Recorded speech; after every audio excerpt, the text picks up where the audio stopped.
Robbie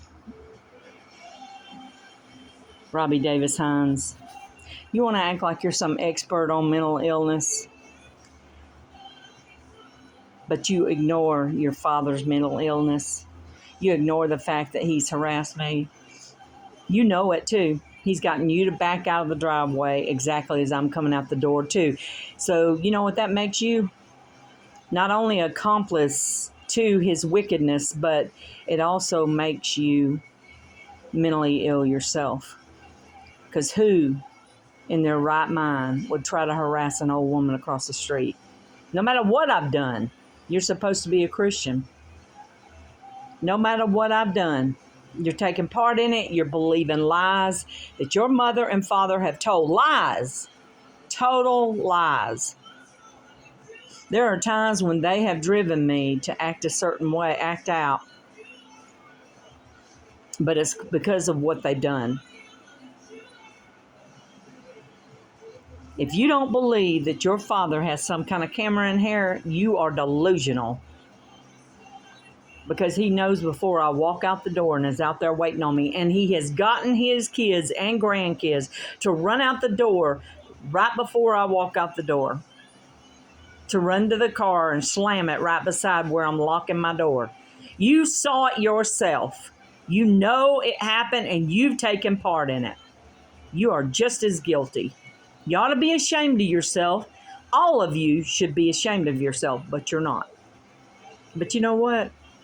There's a God in heaven that sees all of y'all treating one woman alone. An elderly, disabled woman, widow woman alone. Treacherously. That's what you do. And you can fool everybody just like your daddy did, and fool everybody and make them think that it's me. It's not me. I've moved in here not thinking nothing about any of this. It was when I got security cameras that it actually told the story of what y'all have done. What your father has done. Your father is a very wicked, evil man that pretends and parades around being a nice guy, and he's not. He's a narcissistic, evil pervert who probably watches porn, and he's drunk all the time, and you know it. You know he's drunk.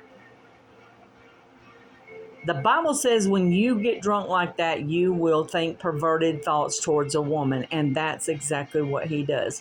He wants y'all to think it's all just a cute little game, but what it is, he's pervertedly attracted to me. He's just like, needs to put take some meds that make him not have any sexual drive so that he doesn't have a drive towards a woman across the street. I would be afraid, if I were you, to let that girl stay in that home. He probably puts a camera in her bathroom. I would be afraid. I would be terrified to let that child stay in that home with him. I've told you all this stuff.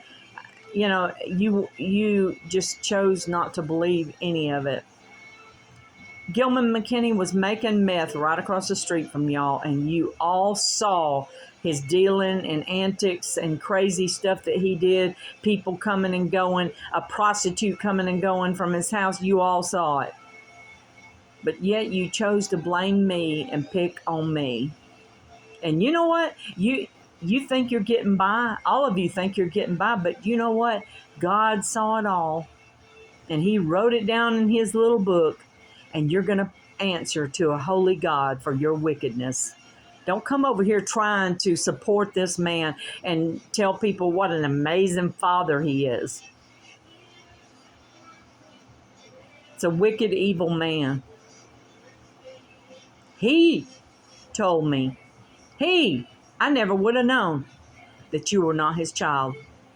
So why you have so much respect for him is beyond me. Why you would let that child stay in that home is beyond me. He told me.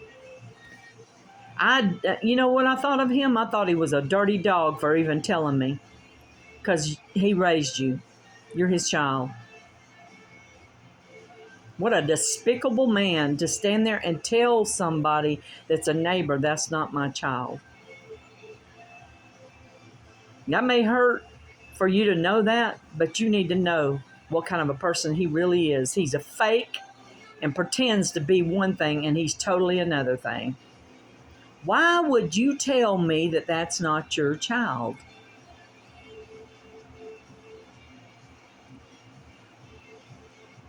Why? What purpose does it serve for you to tell the woman across the street that that's not your child?